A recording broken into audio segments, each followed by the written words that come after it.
Welcome, dear listeners. I'm Jonathan Carlin. And I'm Benjamin Carlin. And we invite you to join us through the Griffin door, your one-way ticket to the enchanting world of Harry Potter. So grab your wands, dust off your broomsticks, and join us as we unlock the treasures behind Chamber of Secrets, Chapter 12, The Polyjuice Potion. Oh, man. What a chapter. Dude, this one, I was marking up stuff left and right on this one. There's like a lot happens. We have Christmas at Hogwarts. We have the entire Polyjuice Potion thing. We have lots of like Percy Weasley shenanigans going on. Yeah, this chapter is definitely really big on the whole, like, this is one of the ones where you're supposed to be like, what is Percy doing down there? Like, it almost feels like it's written to me in such a way that, like, if you were watching, like prime time TV and this episode came on and there was a whole bunch of deep divers who were going to be like picking apart the whole episode, you would walk away from this one with like ideas about what's going to happen, and those ideas would be incorrect. Yeah. But like, it's funny to me because it's like, it does read that way, but like, because you're just blitzing through the story, like most people who are reading this are probably just continuously going from 11, 12, 13, 14 and on. Like you're not reading chapter by chapter. You're not dissecting every little sentence. So it's possible you wouldn't pick up on a lot of the stuff that even is going on, but there's a lot to pay attention to. There absolutely is. There was one thing, and we'll get to it eventually, where like the advantage of reading it by hand, the old-fashioned way. The old-fashioned Instead way. of listening to it, I was like, now wait a minute. I didn't realize that this word was italicized. That I feel like changes the entire meaning. This adds layers of context. Okay, that's very interesting. Yeah. There was one in particular that I saw because I listen and read, and there's like one sentence where they've come back from the Slytherin Common Room, and Ron says, "What's the matter?" said Ron. "You must be back to normal by now." And the original copy of the book doesn't include the words "we are." Oh. Which I think is really interesting. So like Jim Dale just says like, "You must be back to normal by now." That's it. And I'm like, it's so interesting that at some point in time they were like, we should add "we are" to help, what different context does that make? That was exactly, I was like, oh, that's so interesting that's not in the audiobook. Then I was like, does it matter? Right. Like, or no, I'm sorry. It's so interesting. Yeah, not in the audiobook. Like I was like, that's just like an interesting like little piece of clarification or something that maybe some editor along the way thought was needed. I guess so. Just like throw this in there, a little, just so we know the boys are back to normal by now. Right. Yeah. Yes. The other thing that I think happens in this chapter that I think is really interesting, because I have constantly been one to empathize isn't really the right word with Draco Malfoy, but I think I've always sort of come to his defense in a lot of ways in just sort of the under the premise that like a lot of people at this age haven't experienced enough of the world to do anything other than just sort of like parrot the beliefs of their own parents. Right. And a lot of times it takes some real world experience to actually see where you stand on certain issues. Yeah. And so for a lot of times I'm like, Malfoy is like, he's mean and, he definitely is like a bully and stuff like that. This chapter in particular, though, I'm like, Malfoy, it's hard to come to your defense. Like, I know. The stuff that you're saying is like, it's like, I mean, he's like actively just basically like, yeah, no, it's a good thing that these students are being attacked. Hopefully, like, the monster does better. Right. Yeah. It's like my dad says, let the heir of Slytherin do his thing, or what is like, oh, okay. Yeah. Like this is better for everyone. Dumbledore, we shouldn't even like actively thinks like Colin Creevey shouldn't be allowed at the school, or like Hermione. It's like, even in this book, it was brought up that she's better at school than you, Right, yes, like she's clearly someone that you can't even keep pace with. So it's that we can get into it more as we get closer to it. But that was like one of the things that really stood out from this chapter. I was like, okay. Like I think probably this is like one of those things where I tend to think of the book like, you don't think about every single word on every single page necessarily all the time. Like you start to know the story beats, you start to know where each of the characters are when, and you start to like sort of like dissolve away some of like the more like petty or mean things that happen along the way. Yeah.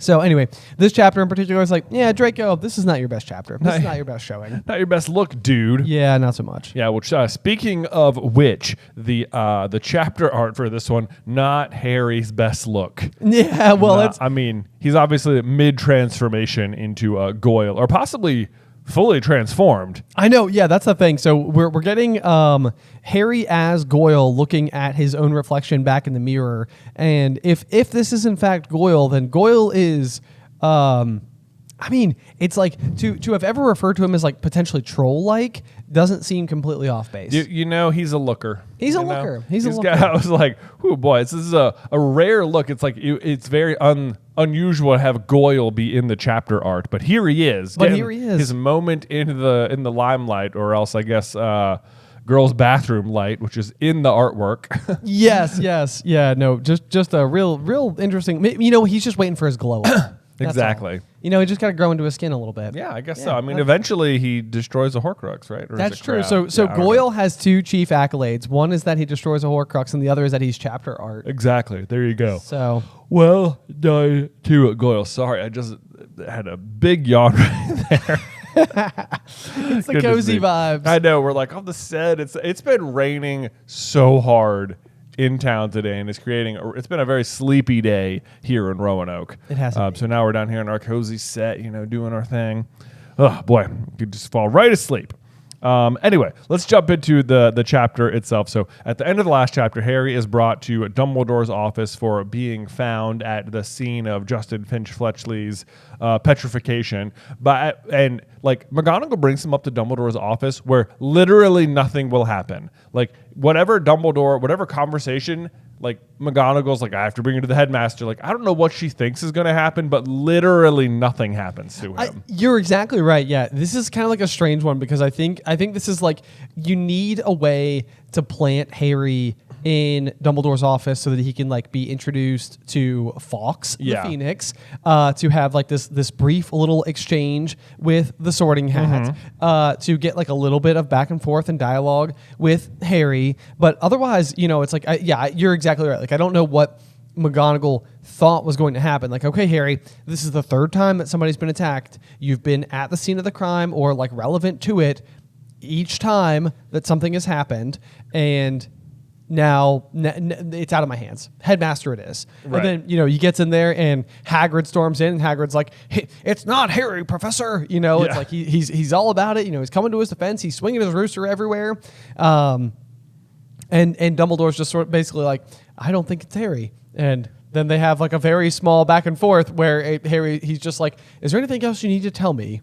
And it's like, no. No, I was told to come here. Is there anything you want to tell me? Right, exactly. Yeah. Should we talk? No. Yes. Should we elaborate? I know. Yeah. So this is, I think, basically probably what you were alluding to, the setup for Dumbledore's big plan, most likely. Well, there is a little bit in there for sure. And yeah, we'll get to it in a second. We first get the look around his office where this is always bothers me that he has the number of curious silver instruments on his spindle-like tables whirring and emitting little puffs of smoke. These are brought up all the time, and we never get an explanation for what they do. He has them; they're always there. What do they do? What are these little silver instruments? I know. I mean, it's. I don't know. I think that once upon a time we started deep diving Ariana Dumbledore, and I think the name Ariana means silver. In some capacity, and so it's the fact that he's got all these little silver instruments. It's is that a nod in some way, shape, or form? Are they dark detectors, kind of what Lupin or Moody has going on in their offices? Yeah. I mean, Order of the Phoenix after Arthur is attacked, one of them puffs out this smoke and it's swirling together, and he's like, but in essence divided or something. Yes, it's we don't get a huge explanation for what that is, other than I guess it's him talking about the Horcruxes, or maybe that's him figuring out Nagini's a Horcrux, or something. But it's never these instruments are my way of keeping track on things or whatever. Things and stuff. Yeah. Things and stuff. Yeah, it would be very interesting to know what the function of each of these objects happens to be. Yeah. I also like that when Harry gets in there, he is under the impression that he, as ever, might get expelled, that he's in big trouble, but he's also you know what? Let me just go ahead and put the sorting hat on. Let me just go ahead and handle this ancient artifact. Yeah. to satisfy my curiosity. Right, yeah. I mean, because at this point, the hat is literally 1,000 years old. Yeah, right? So it's probably, I mean, even the fact that anybody's handling it for the sortings themselves is probably like too much handling for such an old object. Yeah. Oh gosh, I'm sorry. I'm seriously got the yawns today, you guys. I'm not like disinterested in what we're talking about at all. My goodness me. He puts the hat on. The hat tells him, "You would have done well in Slytherin," which Harry verbally reprimands the hat. He's like, "You're wrong. No, I disagree." Which, if you've seen our "What if Harry was in Slytherin" video, actually Harry is the one who's wrong. He would have done just fine. That's true. Yeah. There is a version of this where Harry's just able to trudge through entirely unscathed as a Slytherin. I also like the little phrase there, "be in your bonnet, Harry Potter." This is like always one of those things where it's like it's so funny for a hat to be asking because it's like a hat. It's a hat joke. Yeah, it's a hat joke. Yeah. No, it's a little idiom though, where "be in your bonnet" is basically a phrase for like something that's like clearly stuck inside of your head, and you just kind of keep like whirling about on the same thing over and over and over again. So like if you're on like a total kick about like what is it, like an Enneagram or something, like you might say that you have like a bee in your bonnet about like the Enneagram personalities. Right. Like, you're trying to like diagnose them, and like everywhere you go, it's like, oh, you're a total 7. It's like, oh, he's got a real bee in his bonnet about the Enneagrams right now. Mm-hmm. So in case you didn't know the meaning of that particular phrase. There you go.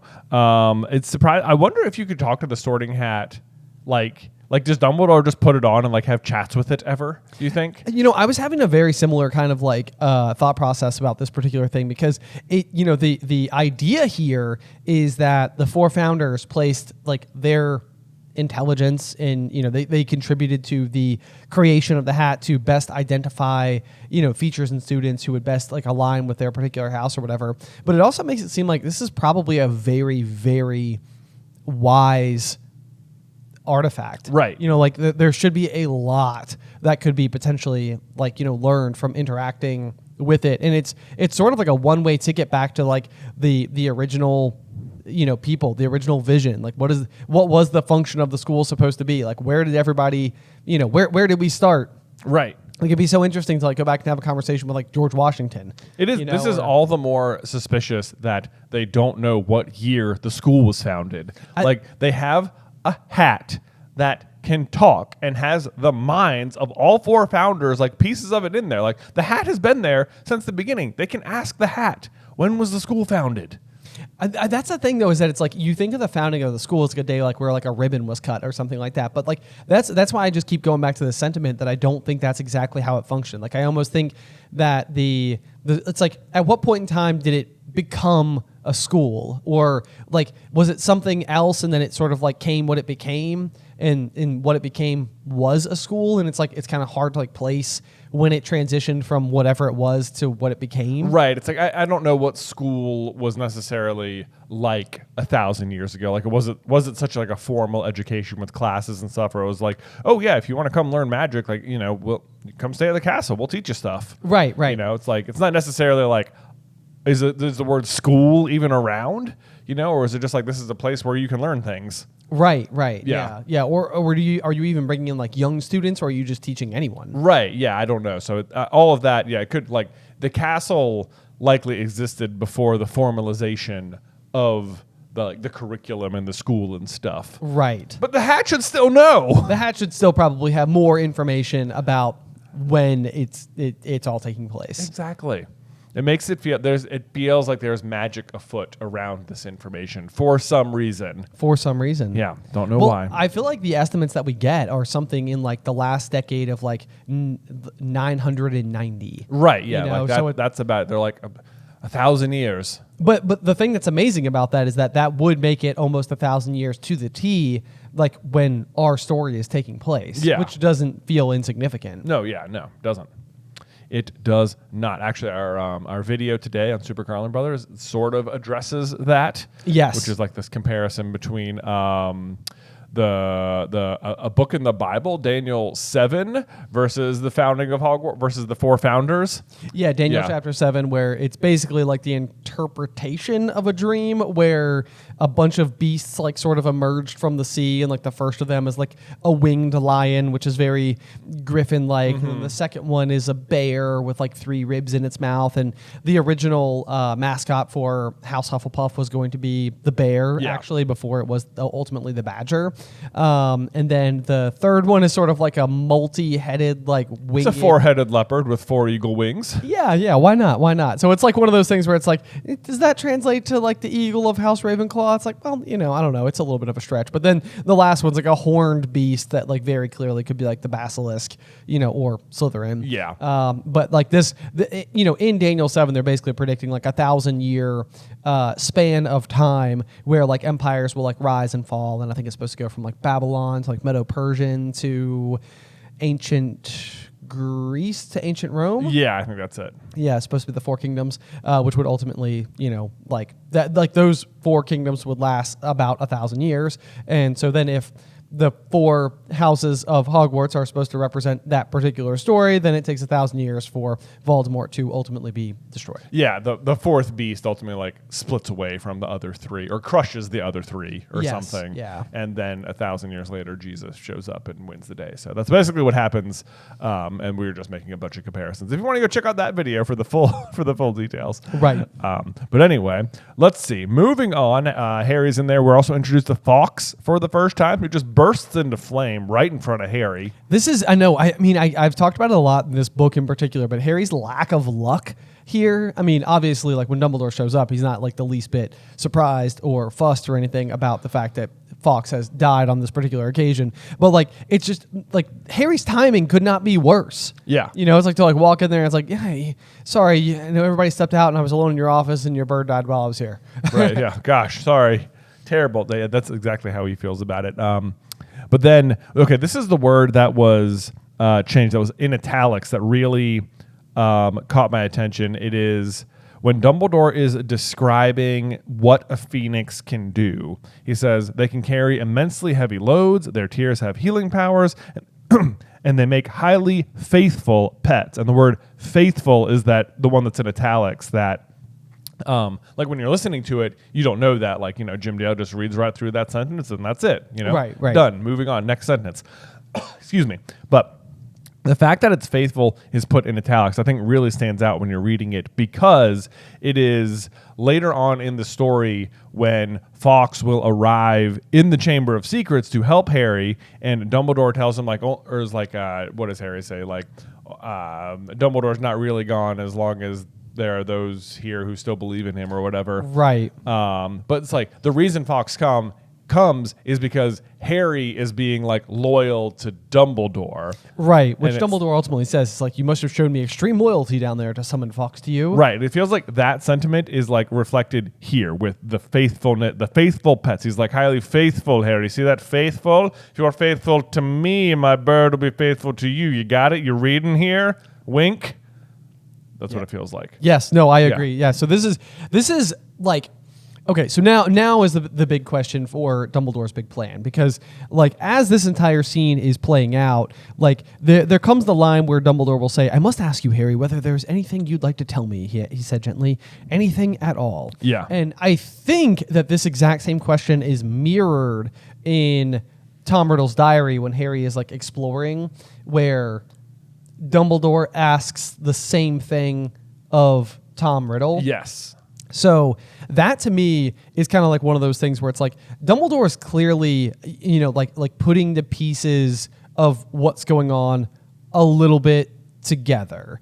And like we know that Dumbledore himself is a rather accomplished legilimate. So like, as Harry is not answering this question, he thinks about all of the things that are going through his mind, like Malfoy shouting, like, "You'll be next, Mudblood," the Polyjuice potion that they're working on in Moaning Myrtle's bathroom, hearing the voices nobody else can hear is never a good sign, even in the wizarding world. So, like, these are all things that Dumbledore should be being made aware of just simply by being in Harry's presence inside of this moment. Yeah, I just like drew a big box around everything Harry thinks after Dumbledore asks him that question. And it's like, does he read his mind and just sort of like get all that information from him by asking the question? Like, is that what your interpretation is? That would be my takeaway. Yes. Yeah. So I think like, this might be the reason like where more conversation could or would have taken place. But like, I think that Dumbledore might be recognizing in Harry, like there's a reason that Harry thinks that he needs to keep this to himself. But at the very least, I know exactly where he's at. Right. So it's like there's nothing else. Like Dumbledore, like when Harry says no, said Harry, there isn't anything, Professor. Like that's the end of the scene. Right. Then we shift away. Right. We leave it entirely. So to me, it's sort of like all I can imagine is that Dumbledore just says very well, and then Harry exits. Right. Yeah. Like okay, good chat. Thanks for telling me about your bird. But like so then when he asks the question. Is this just like a legitimate trick to be like, oh yeah, don't think of an elephant, Yeah, right. Harry, what do you know about the problems? Nothing. What? All of them. It's like, so is he doing that to like get him to think of all the things, or is this also just the question itself? Like, I must ask you, Harry, whether there's anything you'd like to tell me. Like, is he trying to make him think of all the things he knows, or is he generally also like testing him, like, will Harry tell me? Like, do you trust me? Right. Which, I mean, maybe is like one of those things like where Dumbledore needs to know like where Harry's at. I mean, there's also the sentiment that like coming into Harry's school or time at Hogwarts, lots of the Death Eaters believe that Harry could be the second coming of the Dark Lord. Right. And in this particular situation, maybe you've got an instance where like Dumbledore himself is just sort of like, I need to get a test on this. Where is Harry's head at? Right. Like whether or not he's willing to tell me, like I'll know. I don't know. I mean, it's kind of hard to interpret like exactly like what all Dumbledore sort of has in his hand at this particular moment, or if he's even aware that like upon entering the room, Harry may have like gone like lifted, the Sorting Hat from its shelf and sort of, like interacted with it in that way. Like it's all a big question of like what is Dumbledore trying to learn about Harry inside of this situation? Right. It's like I think he probably does get a lot of that information from him. But even if that's the case, then you'd think he knows that like he can hear the voices and should like be able to pick out that it's like a snake or something. Because now he would know that he's a parcel mouth at this point because that has happened and the whole school knows. Right. If he's hearing voices, like it seems like Dumbledore should be able to piece together snake, Voldemort, basilisk, petrification. Like it feels like if he knows Harry can hear the voices, like enough pieces should be on the table for him to figure it out. Yeah, I agree with you. That's where it's like we the reader at this stage in going through the story, we don't know nearly enough to be able to be putting together what Dumbledore, who should be a living, breathing character inside of this world, who is very wise, very intelligent, who has been like monitoring, Tom Riddle's existence for most of Tom Riddle's life. It seems like he should be able to sort of be like, okay, I think I know what's going on here. Right. But this again is like one of those questions where like it goes back to, Philosopher's Stone, where we have always sort of harped heavily on that sentiment that Harry expresses at the end, where he's like, I feel like Dumbledore thought that I deserved a chance if I wanted to like go for it.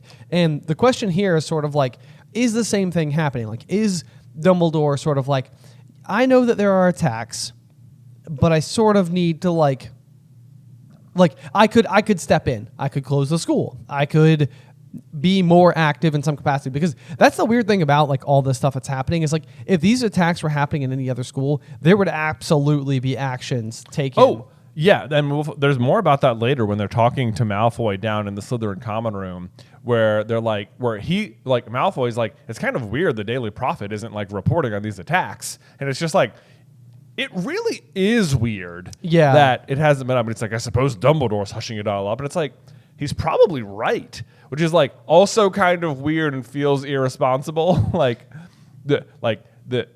Shouldn't the parents know about this? Right. Yes. It's like, what do the Creevy parents know about Colin's current status? Right. Are they just like, boy, it was sure fun sending our kid to wizard school. We can't wait to see all of his pictures when he gets back. Boy, howdy. Yeah. Yeah. Never mind. Sorry, he was petrified for most of the year. He's going to have to repeat year one. Right. Yeah, it's going to be really difficult. Right. Also, he may eventually die. Yeah. He might eventually die. Whoops. Oh, well. Not oh, well. It's totally super sad thing.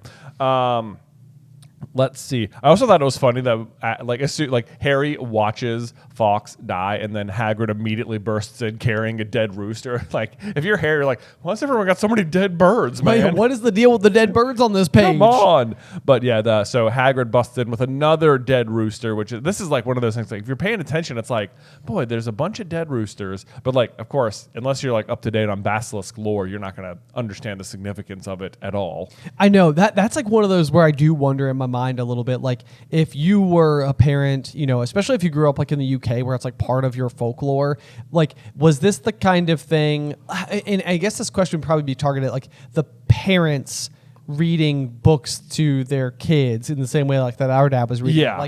Like was it becoming pretty obvious pretty quickly like what was going on? Like were you seeing like the details and putting the pieces together yourself? Well, I mean, at this point you still haven't really been introduced to Tom Riddle at all, so you'd really have no way of knowing at all who it is. I guess think that's at this true. point. Yeah. Although and because that's the other thing too is that like as far as we're concerned, like it sort of feels like Harry has defeated Voldemort at the end of the last book as well. So the question is sort of like, will it be Voldemort again? I know, exactly. It's like, how could it possibly, even if you were like the most astute person ever and you'd figured out that like, boy, Ginny Weasley sure is acting persnickety and weird over there. Like, you still couldn't piece together that it's Voldemort. Right. I don't think. Yeah. Unless, I mean, you could suspect, but you'd have no way of getting to Voldemort other than he's the bad guy, obviously, for the whole story. And that like Dumbledore's like, it's not a question of how, or it's not a question of who, but of how. And it's like, well, so Dumbledore feels like he knows who it is. So like you could guess Voldemort, but still, how? Right. Yeah. Well, so that's the other question too. So we know eventually that in this chapter, Malfoy will pull out the newspaper clipping about, although I don't think it has anything to do with the raid on the Malfoy residence, does it? No, it just has to do with Arthur Weasley being fined for the flying car. Okay. Yeah. Okay. Which is like also kind of like, boy, it took all the way. That happened on September 1st, and it took them all the way until December to sentence him. To do something about it? To do something about it? Yeah. Like, what was happening the rest of the time? Yeah, I have no idea. Yeah. It feels like way too much time for that punishment to have been doled out. Absolutely feels like way too much time, especially if it's like Harry does a hover charm, they're like, they send him an owl later that day and it's like, you're expelled. I feel like they send him an owl like later that like minute. Yeah. It's like, well, come on now. Right. Yeah, they're very quick about some things and very slow about others. Yeah. So Fred and George think it's hilarious that anyone thinks Harry is the heir of Slytherin, and they're just marching him through the hallway saying, "Make way for the heir of Slytherin, seriously evil wizard," which I love that, like, this makes Harry feel better because it's like his word, like, this is what he's afraid everyone's thinking, but it's like the fact that they're joking about it makes it seem like, yes, it's so absurd. No one could possibly really think that. Right. It says Percy was deeply disapproving of this behavior. As I think when you're the reader, when you read that particular line, it's supposed to be like, how dare Harry steal his thunder? Like that's what that line is supposed to make you think, that like Percy doesn't like Fred and George doing this because he knows he's the one doing it and he's like having his thunder stolen, which I think then they even say about Draco later on this page. They're like, oh, it's because Draco's dying to tell everyone it's him. And it's like, yes. The characters think Draco thinks that, and you, the reader, think Percy thinks that. Well, that's the thing, yeah. Like, I mean, I'm still struggling with it because, like, I know as the story is unfolding that we are supposed to be looking at Percy and thinking that he's the massive red herring. Yeah. And for whatever reason, even as focused as I am about it, even as much as I know that this is supposed to be an aspect of the book, I'm still not sold. Well, I mean, I agree with you. Like, if I just read that, I'd just be like, it took growing up and hearing other people be like, I thought it was Percy, for me to be like, what? Did you? Did you? I had no idea. Like, he doesn't come across as a very good red herring, or like a very obvious one, I suppose. Like, we're obviously diving into it a lot because we know that that's supposed to be the intent. But it's also funny too. Like, the further we get into it, like almost any time Percy's opinions on things get brought up, so do Ginny's. Right. And it's like, oh, Percy was deeply disapproving of this behavior. And then like 3 lines later, it's like, Ginny didn't find it amusing either. And it's like you it's funny because it actually says the same thing. Like, they both feel the same way. And yet you're supposed to think that it's supposed to make you feel suspicious of Percy and like sympathetic for Ginny, when actually Ginny is the one doing it and Percy is just like a stick in the mud. Yeah, right. But I suppose that's one of the questions as well, is that like as Ginny, like this is the least Ginny that we'll get throughout the whole series. Yeah. Like she's you might wonder at this point in time whether or not Ginny doesn't like take after Percy a little bit personality wise. Oh, sure. You know, it's like she's maybe like a little bit more inclined to be like, no, like let's follow the rules, or like no, like you know, like whatever. Whereas like the rest of the like you know, Fred and George, for example, by comparison, are just sort of like so thumbing their nose at everything. Yeah. All the time and always. So maybe on some level you're also just supposed to sort of think like, you know, like Ginny's more of like the Percy of the family and less of the Fred and George of the family. But as time goes on, I feel like Ginny is more like Fred and George than anything. Oh, absolutely. Yeah, she's definitely like more outspoken and popular and just like funny and witty and all that. Exactly. Yes. Yeah. So interesting bit of information then. Well, first of all, I think it's interesting that did they say in the last chapter why Draco was staying for Christmas? No, I don't. I didn't have any major recollection on that. Okay, and it's surprising to me because they're like there's an explanation in the chapter for why Crabbe and Goyle do, which is just they do whatever Malfoy does. But it's like, why is Draco staying at Hogwarts for Christmas? Like, I don't. It seems like he hasn't seen his parents since September. He's their only son. I know. Yeah, that's the thing. And like I sort of, I mean, you go back to like the sentiment that like, okay, so it's inside of the same sequence here. So this is talking about Fred and George. It says, but their antics seemed to be aggravating Draco Malfoy, who looked increasingly sour each time he saw them at it. This is kind of like one of those things where it's like, it really starts to point like a smoking gun at Draco. Right. Because it's like, I can't really think of like why Draco is having this particular reaction. Like Ron says, it's because these persons say it's really him. And it's like, I mean, that seems like a pretty good theory based on like where we're at in the book and everything. Yeah. But it's also like, but Draco doesn't actually have any involvement at all. Right. Like, or is he just mad that Harry's getting attention, period?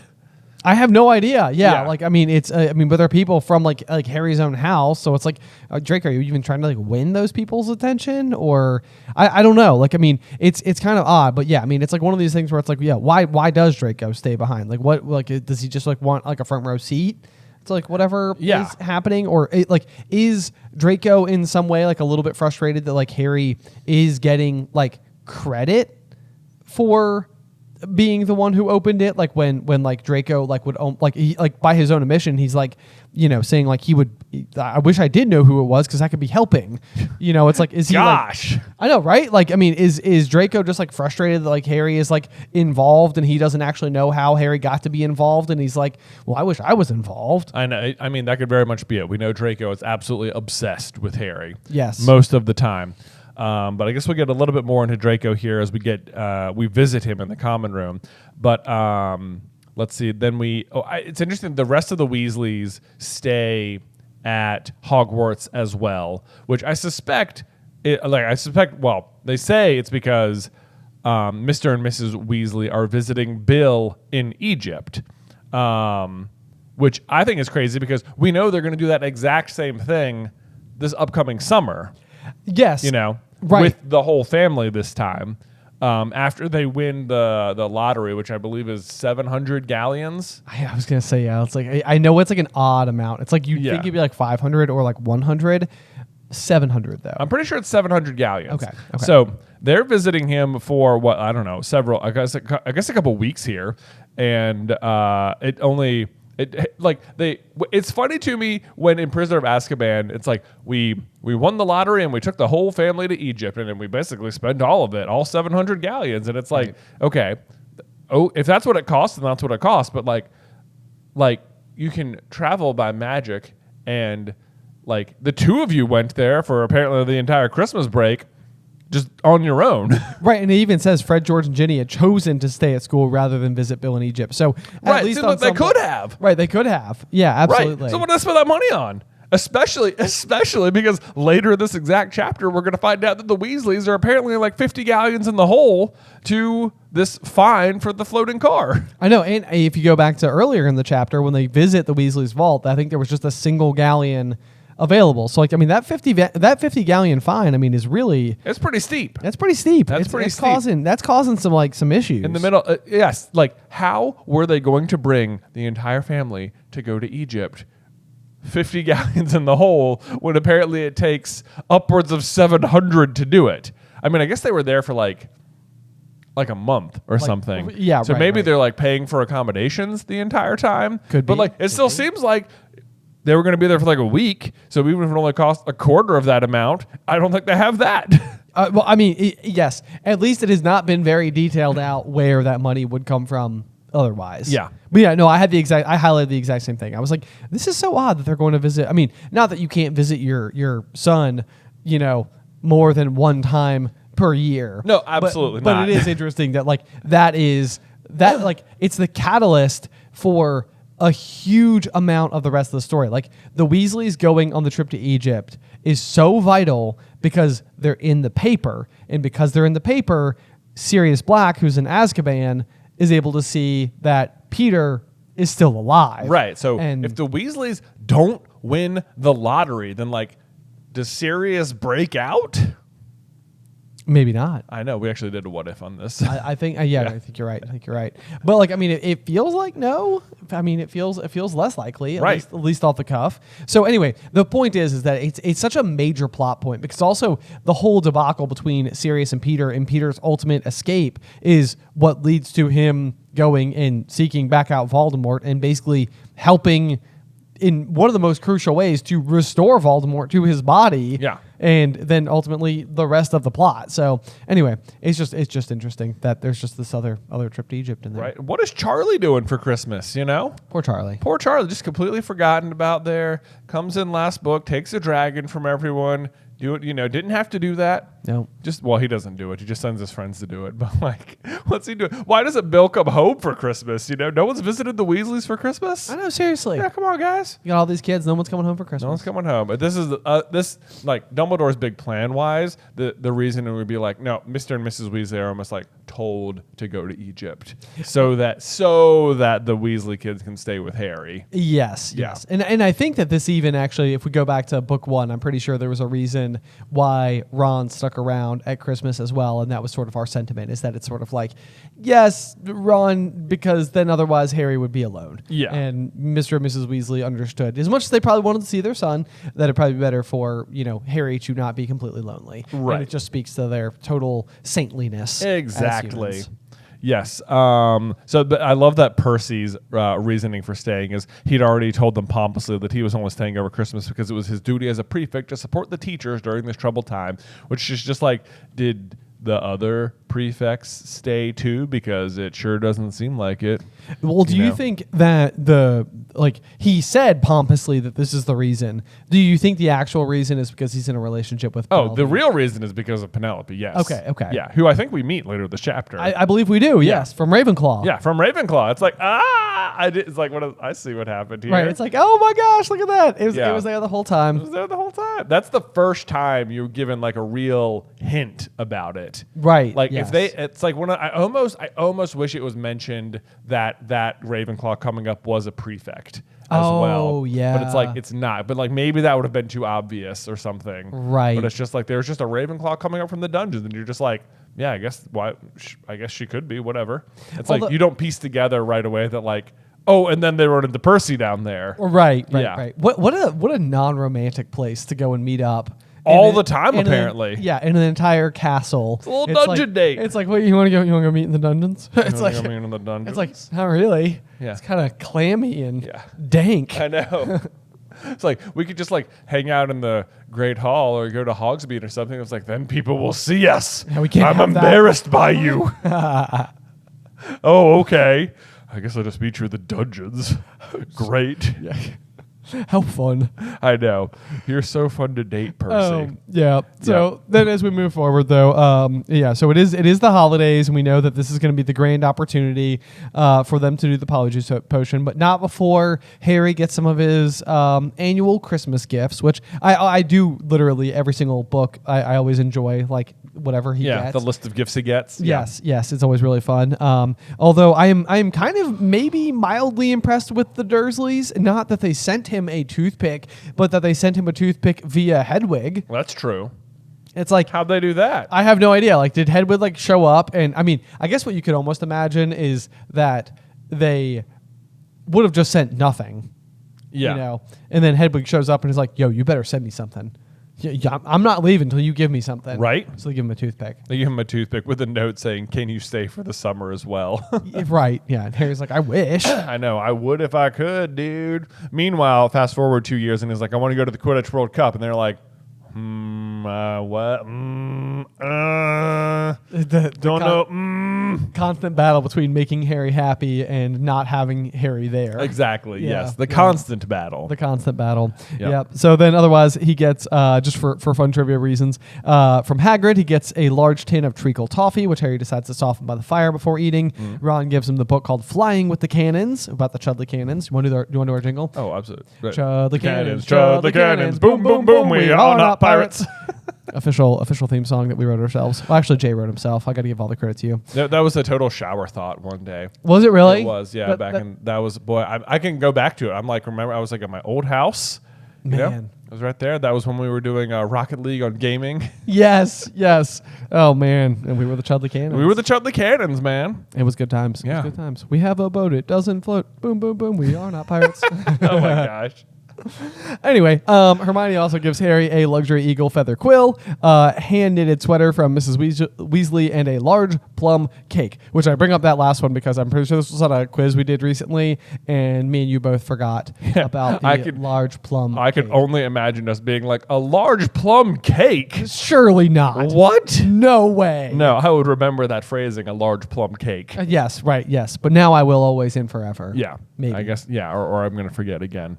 Yep. Large plum cake. This feels like a really good question for people to ask us when we're on tour. Like we can like plant the seed right now. Like, oh, I know. In year 2, what does Mrs. Weasley give to Harry? So if you're at the tour and you meet us and you want to ask us a question, that'd be a great question to ask. Large plum and then cake. You can totally put us on the spot and we'll be like, crap. Oh, no. We put you up to this. Which, by the way, if you didn't know, this show through the Gryffindor is going on tour this June. You can come see us record the show live and hang out and ask questions, and it's going to be so much fun. Tickets are on sale now at supercarlinbrothers.com. Yes, they are. Yes, and I think that the New York City listing in particular has like a really weird way to like upgrade to like the VIP ticket if you want to come and like do like a little meet and greet with us and stuff, get like a signed poster and things. So it's like one of those things you gotta click around on the website a little bit. Oh, but yeah. Yeah, I think it's like hidden. Like you almost have to do like Easter egg hunting to find the way to do the bonus little things. You'd think they'd want that like right front and center. You'd think so. You'd think so. Make it really obvious for people to upgrade here. But in case you wanted to meet us actually and have a conversation and take a picture and stuff like that, you can do so. Link in all the show notes and all that type of stuff. I know. Have you like counted ahead to see what chapters will be on then? I think that we're going to be just kicking off Prisoner of Azkaban. Oh, really? I believe so. Oh, Yes, okay. That's yes, exciting. indeed. So it should be a lot of fun. That will be. Fun. Yeah. Although I'm like already terrified at the thought of having to talk about Aunt Marge in front of a group of people because I hate Aunt Marge. Well, that's just gonna be good fodder for the crowd. I know. As people are going to see me turn plum cake colored. Plum colored. Yeah, just having that. You're gonna see Plum Ben. She's just so mean. She's quite the worst. Yes. Yeah. She is quite the worst. She's like very much like a forerunner for like Umbridge or something. She definitely is. Yeah. Yes. Just like, why are you being so mean? Why? Why are you You're like going be out of so your way for it. I know. I don't get it. I Don't like it. Don't like it. Anyway. What I do think is hilarious is as they're describing Christmas dinner, which says, enchanted snow was falling warm and dry from the ceiling. Dumbledore led them in a few of his favorite carols. Which I'm just like, did he? Did he? Classic Dumbledore. Because who are we supposed to think is at this dinner, apparently? Like the Weasley kids, all of them, Harry, Draco, Crabbe, Goyle, and Penelope Clearwater. That's like the known attendees left at the school. I think there's a handful of other Slytherins because when they go in the common room, I think it even says that there's like a small clique in front of the fire. Okay. So like maybe a few more Slytherins. And Dumbledore is up there. I'm just imagining Draco watching Dumbledore lead carols. Like, is Draco joining in on some Jingle Bells or something? Maybe so. He's got a soft spot for them. I just can't help it. Draco loves Jingle Bells. Draco, oddly jolly. You know what? The guy likes Christmas. You know, you get stuff. Yeah. How many all there? That tracks. It's like Draco is in so many ways just the wizarding version of Dudley. Who's just like the spoiled rich kid. Yes. And so it would not surprise me if he's like, really, if he just enjoys Christmas in that way. I could see it. But you know what? New headcanon, Draco's favorite Christmas carol is Jingle Bells. Yes. Yeah. Okay, maybe this year we'll make a special piece of like Draco Jingle Bell merch. Oh my gosh. Like yes. an ugly Draco sweater. Where he's just like so jazzed. Oh my gosh! We need to put like a real. It needs to be like an ugly sweater that has a jingle bell on it. You know? Oh my gosh! Yes, dude. All right. Otherwise, someone write that down. Write it down. Remind us. No, such a good one. One of the things I actually highlighted this because I thought that I was reading it in a completely different context. But so they're at the Christmas feast, and it says Harry didn't even care that Draco Malfoy is making loud, snide remarks about his new sweater from the Slytherin table. Literally, the way I read it was not as if Draco was making fun of Harry's sweater, but that Draco was bragging about his own new sweater. I'm reading it right now, and I'm like, Harry didn't even care that Draco Malfoy was making loud side remarks about his new sweater. I'm not sure we know. It feels like a misplaced modifier kind of situation. Like, I don't know what it says. His, and it's like, who is it referencing, Draco or Harry? I know, that's exactly it. So I literally was about to write the note, like, what 12-year-old is bragging about their new sweater that they got for Christmas? Loudly. But loudly, yeah. And then I was like, oh wait, no, is he making fun of Harry's sweater? Both seem equally likely to me. I suppose so. But like, that's the other thing too. So we literally just talked about the Draco sweater. So maybe he is bragging about his own sweater. He's just sitting there like, wow, Crab and Goyle, have you noticed the hand-stitched cashmere sweater I got? It's rather darling. Darling. It says, jingle bells, jingle bells, jingle all the way. Okay, as far as I'm concerned, he's bragging about his own sweater his not making fun of Harry's. Super dope sweater. Yes, absolutely. He's just like, man, Mom and Dad hooked me up. I love it. No, new sweater day. It is new sweater day. We're singing carols. Also, it says, there's also a line here that Hagrid's booming more and more loudly with every goblet of eggnog he consumed, which just, to me, it suggests that there's alcohol in the eggnog, right? Yeah, which is surprising to me at this school-sanctioned Christmas dinner with the kids there. Are they like, no, well, hold, you guys don't stick away from the eggnog. Yeah, right. Like, that's not for you. That's from the teacher's table. Yeah. Absolutely. No, I think that's probably most likely that, or Hagrid has brought his own. He's his own making some Irish eggnog over there. for medicinal purposes, exactly. Of course. Yes. Yeah. Naturally. All right, let's see. We all have a lovely Christmas dinner here, and then Hermione starts to tell them the plan for how they're going to do the Polyjuice potion because it's finally ready. Which, man, as we were reading this, I like it when I was a kid. It felt like it took forever for them to get to the Polyjuice potion. Yeah. Like they were brewing it just like for a full year or something. And it's like, no, they get it pretty quick. Yeah, it's here. It comes together rather quickly. Yeah. I think this is probably going back to, again, like Dad reading us like one chapter, like per night on the weekends. And so like you'd read a chapter and then it would take a week. So it probably took us 3 weeks to get here. That's true. In real time as young kids. I guess 1 week for us it was forever. a long time. Yeah. Yeah. Which I guess if you're listening to this podcast, maybe that's how long it's been. You've been like, boy, we've been working up to that Polyjuice potion a long time. It's like, are they really going one chapter at a time? Well, we are. Yeah. Thank you guys for being here, by the way. Yeah. Also, I love this sentiment. I think it's from Hermione. Yeah. She says, they're talking about Crabbe and Goyle, they're Malfoy's best friends. He'll tell them anything. I know. I'm like, Hermione, how much do you know about Draco? I know. Exactly. Come on now. You're giving him a lot of credit here, but I feel like it does speak to how Hermione feels about Harry and Ron. Maybe that's more of what's going on. Like she's projecting like her own. Right. Like this is how best friends work. Yeah, I would tell you guys anything, but because like in my mind, I'm like, I don't think Draco would tell Crabbe and Goyle everything. No, absolutely not. I don't think they're even friends. Right, Really they're more comes like down to it. cronies. They are like cronies, yeah. Like Yeah. it seems like a very different kind of. It kind of does. It's hard. Yeah, relationship. you're right. It doesn't feel like they're friends. It's not like they're just off like goofing off together, like getting into their own hijinks. They're just like doing what he says. Exactly. Yeah. Yeah. No. So I would not mark it as friendship. That's just never how it really reads to me, as if there's like a genuine kinship somehow in there. Yeah. Because it also even seems like once eventually Crabbe and Goyle start to like come to their own a little bit, and learn some like dark magic, like that they turn on Draco anyway. Right. Like we don't need you anymore. It's like. Were you guys ever like? Was there ever anything there? Or was this more of like a thuggish version of Peter Pettigrew? Yeah, sort of just seems like what it was. Like, Draco's, great. Well, he'll protect us, or he's our leader, or like he brings us status and we bring him protection or something like that. I don't know. Yeah, maybe that. It just status. Yeah, exactly. They do the 2 plump chocolate cakes filled with a simple sleeping draft. That is basically the setup for the phrase "How thick can you get?" Which is one of those that I'm totally glad they borrowed over for the movies.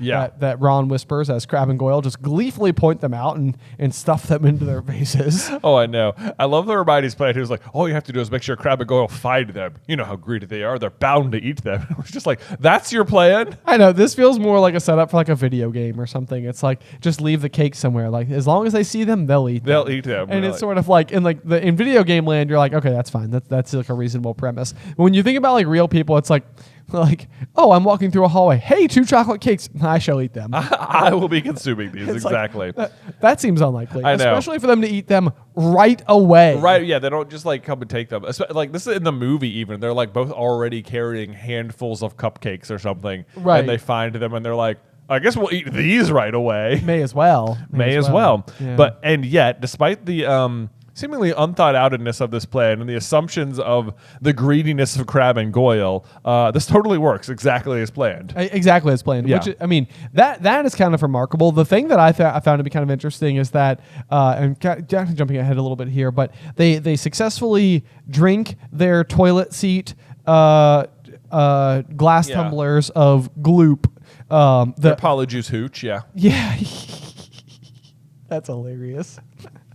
Never thought of it that way. But they don't know where the Slytherin Common Room is. Oh my god, dude!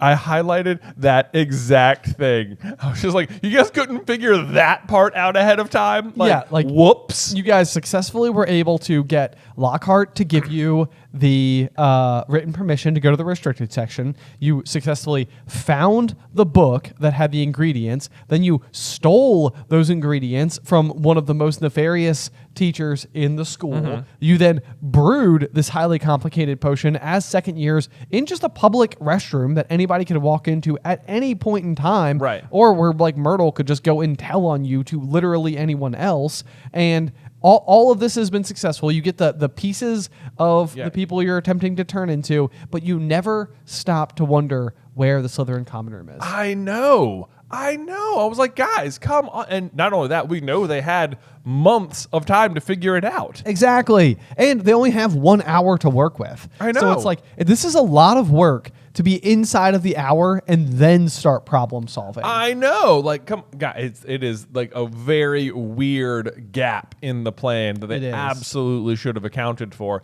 Especially because they're like, I guess we'll have to go hope we see some Slytherins. And it's like, as established inside this chapter, like most of them are gone. Right. You're inside of a gigantic castle where you can spend 15 minutes walking in the direction of the place you're attempting to go. Like, it's like the likelihood of passing by someone who isn't just already in their common room or completely elsewhere. It's like you're at slim to none odds here. I know. Like it is a very bad part, especially because it would be so easy to figure out where it is. Like, just follow them down. Like, I mean, you could, for one, you also just have the invisibility cloak, so you could sneakily follow them down, but like, no one's going to stop you from just walking in the same direction as the other Slytherins, you know? Like, they can't stop you from following them. Right. You know? Right. It's not like you're breaking the rules. Clearly, Percy and Penelope are already spending a lot of time down there. It's the place to be. I guess so, yeah, right? Like, there's even classes down there, you know? Like, Snape, this is where the potions class is, so. Right. Anyway, yeah, it's a gaping hole in the plan that they don't know where the Slytherin Common Room is ahead of time and are relying on running into somebody. And by the grace of God, run into Draco. I know. Yeah, very lucky. But that's the other thing, too, is that it's not that they haven't thought of anything. They think of, like, we're going to need bigger shoes. We're going to need bigger robes. Right, yeah. Like, the amount of other things they think of. Right, and then not this one in But not particular. this one, which is, like, the vitalist of information to it. My suspicion here is that, like, the real trick was there wasn't that much conversation that actually needed to transpire between Draco and Crabbe and Goyle, and it was, like, hard to think of, like, what else they would do for the remainder of this hour. Right. So they needed, like, it to be a time crunch. Right, like, It's to be like a waste of time there. Yeah, basically. Yeah. So it's like we need to burn like approximately 52 minutes of their hour and leave room for about 8 minutes worth of discussion. Right, yeah. And then I also the other part of the plan that I think is really funny is when Hermione's like, I got Millicent Bulstrode's hair, and she's like, she's got home for Christmas, so I'll just have to tell the Slytherins I've decided to come back. And I was like, sure. Sure. But, all right, then. You know how halfway through spring break you just start going back to school? Right. Yeah. It's You know like, how when you're on break you end it early?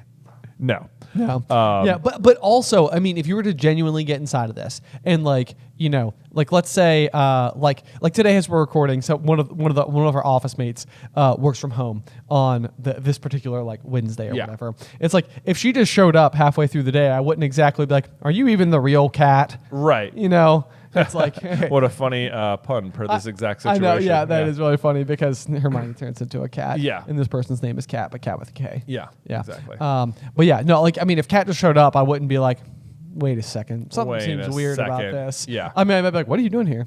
You normally work from home on this day. Yeah. But like, that's the thing where it's like, I suppose, like, Hermione's story is really not very good, but also if the person is just standing in front of you in the flesh, it's like, well, must be true. Well, you're here exactly. You wouldn't think it's like that. Like this is one of those things where when you're inside the plan, when you're the one who's taking Polyjuice potion, it's like it's so obvious to you that it's happened. Right. You know, like you're the center of your own universe. Everyone knows I'm probably an imposter, but like clearly to the other people, it's like why would you be an imposter?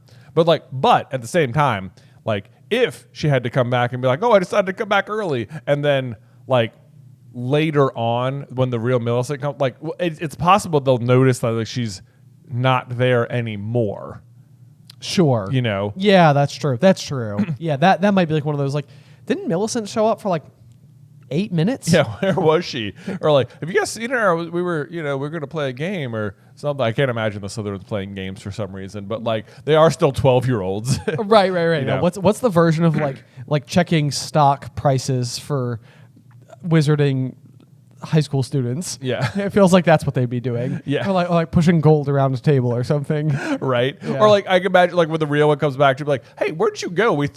I talked to you for like 10 minutes a few days ago. We're like, what are you talking about? I've been at home skiing with my parents, obviously. And it's like, no, you were here. I talked to you. It was like, I wasn't here, Draco. I know, yeah. Oh but you were here. Yeah, I talked to you. I'm sure of it. I am positive. Wrong. Crap. Goyle, didn't we talk to Millicent? No. Dang it. Yeah, Draco just having a mental breakdown. He's like, I talked to her. You two were there. It's like from our perspective, he would be so gaslitten, you know. Like you got. Oh yeah. She's just like mad at them. You're like, Draco, we didn't talk to her because they're knocked out, so they wouldn't remember it either. That'd be kind of funny. So funny. That's so funny. Okay, so anyway, but yeah, so then eventually Harry and Ron do successfully make it in the direction of the Slytherin Common Room. They run into Percy, who is basically, you know, is of course down there hanging out with Penelope, and then just ends up being classic kind of Percy. Oh yeah. Oh, actually, let's back it up. Okay, I'm sorry, There is a part where before they take the potion, I just thought this was interesting. It says, Hermione informs them we'll have exactly 1 hour before we change back into ourselves, which I feel like is very like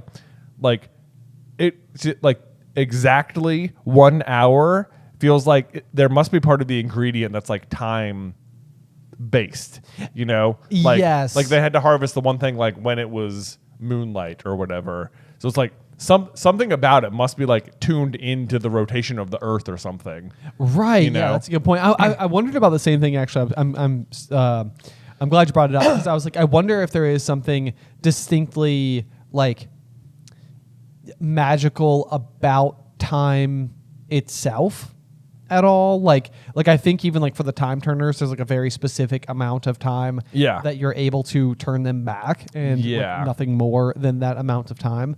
So I mean that is sort of an interesting one, unless this is just like whoever created the potion for Polyjuice is like, yeah, typically an hour is about the right amount. So we've done the ingredients with that in mind. I mean, I guess so, because later on, like, Barty Crouch Jr. will be like drinking from the hip flask like every hour on the hour, right? As like part of the thing. So it's like, and if that's the case though, it seems like there'd be a version of making the Polyjuice potion that like got you more than an hour. Yeah, it does seem that way. You know, but but obviously he's not doing that. He's still just drinking from it every single hour. Right. Yes, man, it must have been so much work. So much work. Do you think he transformed back at night too? Or is he just like not sleeping for full nights the entire year? No, there's no way. There's no way. He's definitely sleeping as Barty Crouch Jr. Must be. You'd think. Right? I would think. Because you got all those dark detectors. I guess you could tell. Right. If your enemies are coming towards you in the night. Plus, you'd have the eye. But no, you wouldn't have the eye if you were asleep. Because it would come out. It would come out. Seems like such that would come out every day. You'd have to go through that transformation. That would be so bad. Such a miserable existence. Man. Yeah. We also get to see the color of the Polyjuice potion as they add their other things to it. Let's see. We have a sick sort of yellow. The khaki color of a booger, which is one of my favorite descriptions ever. And then Crab's a dark, murky brown. A dark, murky brown. What's interesting is that the cat is the one that turns the sick sort of yellow. Well, I mean, not to go TMI on everybody over here, but it does seem like cat sick is sort of a sick sort of yellow. Well, that is disgusting. It's almost just sort of like a... It's sort of throwing shade at the cat. Yeah, you know? Yeah, that's true. Poor cat. Yeah, it's like Crab and Goyle were not really like terribly thrown by the khaki color of Booger or the dark murky brown, but this cat did nothing wrong. Yeah, like wouldn't it be funny if it was like Hermione's like a sparkly pink or something? It's like, oh my gosh, yeah, and you're like, wow, Millicent. And you're like, oh, it wasn't Millicent, it was the cat. The cat. I see. Cat. I know. Justice for this cat. I know. Come on. We're really throwing. I mean, because the cat has done nothing wrong. It just happens to be owned by Millicent. You know. Right. It's not its fault. Or as far as we know, we assume it's her own cat's hair on her, but cat hair be everywhere. Cat hair do be everywhere. Yeah, so who knows? This might not even be Millicent's cat. Right. Someone in the Slytherin Common Room has a cat. Someone does. Yeah. It is kind of funny that she turns into a cat and then she later adopts a cat in just next year. There's like almost no like ramifications of her turning into a cat. There's like no leftover things. It's just sort of like Hermione couldn't go because she turned into a cat, and then she was better. Moving on. This is like one of those things though that I do sort of love about Madame Pomfrey is that I think that there's a line literally at the end that says, "It's okay, Hermione," said Harry quickly. "We'll take you up to the hospital wing." Madame Pomfrey never asked too many questions. I do sort of like love that about Madame Pomfrey that she's just sort of like, it's a school full of magical kids. They're going to make mistakes. I'm not here to enforce rules. I am here to make sure that they are healthy. Right. And it's like, because you could see a world, especially like given like Dumbledore's own relationship with Madame Pomfrey, like it seems like kind of close, that she could be like a little bit more Madame Pince or a little bit more McGonagall, like a bit more of like an enforcer type. Right. And it's like, nope. Not at all. Just want to make sure you're healthy. Yep. I mean, even in the first book where Ron gets bit by Norbert and has to go to the hospital wing, he's like, dog bit me. And it's like, clearly not, but she doesn't like really press the issue. That's true too. Yeah, exactly. That's another instance. So we'll have to keep an eye out for more MVP moments from Madame Pomfrey. Yeah. Whose middle name, it must be like Violet, because that would make her initials MVP? Yeah. What? Yeah. Madam. I mean, not that Madam's her first name. Yeah. Yeah. But you know what? I'm okay with it. Yeah. I still like a world where we've MVPified Madame Pomfrey. Oh, for sure. I'm a fan. All right. So they transform. They realize they don't know where they're going. They waste a bunch of time wandering around. I thought it would be earlier when they were at the dinner for Christmas. As I was reading, I was like, this would have been a good time to have been like to list the other students there and like mention Penelope in some way. Oh yeah. As like, there was like, and like one prefect from Ravenclaw or something. Right. But obviously that she's sort of mentioned here as they are heading down to the dungeons. She's like, oh, I'm a Ravenclaw. And it's just like, oh, you don't even think about it. This is like this is the clue. And it's just like, oh, yeah, I guess they ran into someone. But like, it doesn't feel like this is a very intentional sentence, and yet it's actually hugely important. It is hugely important. Yeah, no, you're right. Actually, on this note, this maybe less related to Penelope, but more related to just the Polyjuice in general. One of the things that I don't like about the movies is that they use the source actor's voice. Oh yeah, through the Polyjuice. Yeah. But like in the book specifically, it even says that like Goyle's low rasp of a voice issued from his mouth. It's like they sound like them. But this to me feels like it'd be like one of those things that would be like a dead giveaway to Draco if Crabbe and Goyle sounded like Harry and Ron. Yeah. Absolutely. Like it's like you can't just be like, oh yeah, I'm Goyle. Like, right. This is how I sound all the time because Goyle sounds like this. Right. It's like who's gonna buy that? They're apparently air quotes best friends. Exactly. I know. I wrote that down too. I was like, this is a movie issue where it's just like, also how frustrating if you were the actors who play Crabbe and Goyle who have literally zero speaking lines. And it's this is my one scene. This is the only time I will have any speaking lines until book 7. Right. And like, nope, actually, it's still just going to be Daniel Radcliffe and Rupert Grint. Like, don't let them talk at all. I wondered about this before, whether it has anything to do, because I know sometimes, like, from, like, an acting perspective, if you have speaking lines, like, I think that the minimum attached pay to your role, like, has to go up. Right, yeah, and so it's like, it's like, are they, because chances are they said all of the lines, they just got dubbed over by the actors who are doing the thing. So it's like, did they not get credit for speaking lines because... Oh, that'd be so interesting to know. Yeah, because I mean, I could see like, especially this early on in the saga, like maybe like budget constraints or something possibly being like, it's like, yeah, we made this decision and then we sort of had to stick with it because at this point in time we didn't have enough funding, and so that's it. There we go. That was basically that. But this I know is true. Speaking of Percy, in Order of the Phoenix, like, he's in Dumbledore's office for the big, like, Dumbledore's got style, minister, or whatever. But it's like, Percy doesn't say anything in that whole movie as, like, a cost-saving thing. It's just sort of like, yep, he's there, he's a curmudgeon, you get it, but he doesn't say anything. Right, yeah. Like, they got the guy there, but no. Right, but that's it. Yeah, so it's the same actor who's played Percy the whole time. Yeah. Just no speaking lines. No lines because money. Basically. Yeah. So anyway, they run into Percy down there being all, I guess, sus. But I believe it's Peter Weasley. That's right. They run into Peter Weasley down at the dungeon, who's definitely not having a little dungeon date with his girlfriend. Let's see. Oh, I love Percy. Ron totally calls him out. He goes like, what are you doing? He says like, what are you doing down here or whatever? Or it's not safe to go wandering around. He says, you are. He goes, I'm a prefect. Nothing's about to attack me. And I'm like, Percy. Like, this is what you sound like. Oh, the monster, like, will it attack a ghost? Yes. A prefect? Ha! As if. I highlighted the exact same line. I was just like, Percy, you are... This to me is the line where, like, you might genuinely start to suspect Percy, because this would be him. Like, if he is so confident, like, that he is not going to be attacked, it's like there's pretty much only one way for you to have this level of confidence, and that's that you're the one doing it. Right. But instead, it is just actual arrogance, because we know he's not the one doing it. It is just actual arrogance. Like, no, the monster itself is able to discern the promotion I got and wouldn't dare. Would not dare. Yeah, I know. I mean, it feels like a very like Lockhart kind of thing to say, honestly, which is kind of shocking because Percy gets 12 OWLs. Like, he is a very smart person. Oh, I know, right? Honestly, what he could have said that would have made a little more sense is, I'm a pure blood. Nothing's about to attack me. Which would have been like probably true, distasteful. Right. Well, so okay, but this being said, though, again, so on the same note for Percy, like I've been saying the whole time, like I still I even doing my best, I still can't suspect Percy because I just think he's such an idiot. But like there is the line from Malfoy a little bit down the page where it says, where Malfoy says Peter Weasley, Ron corrects him as Percy. Malfoy says, whatever. I've noticed him sneaking around a lot lately, which like that could be like another one of those instances where it's like, okay, what's Percy doing? Yeah, why is he down there? Yeah. He's having lots of dungeon dates with Penelope. That's it. Yeah, they're then I find the entrance to the Slytherin Common Room to be kind of disappointing on the whole. It's just a bare, damp stone wall. Yeah.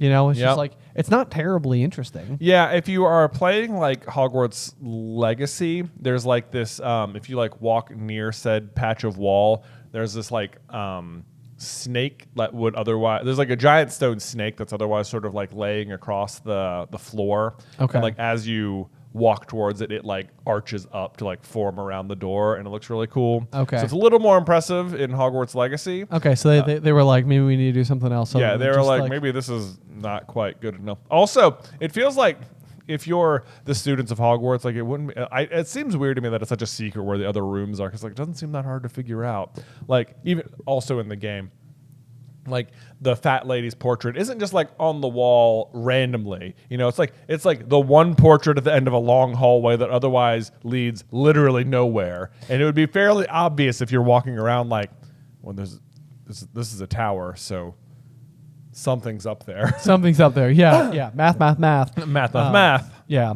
So anyway, that does sort of make sense. Also surprising is that the password is pure blood. I know. Which is just like, dude, like I assume Snape is the one who sets them, and I'm like, are you trying to throw shade at your students right now? Like, you trying to make them suspicious while the Chamber of Secrets is open?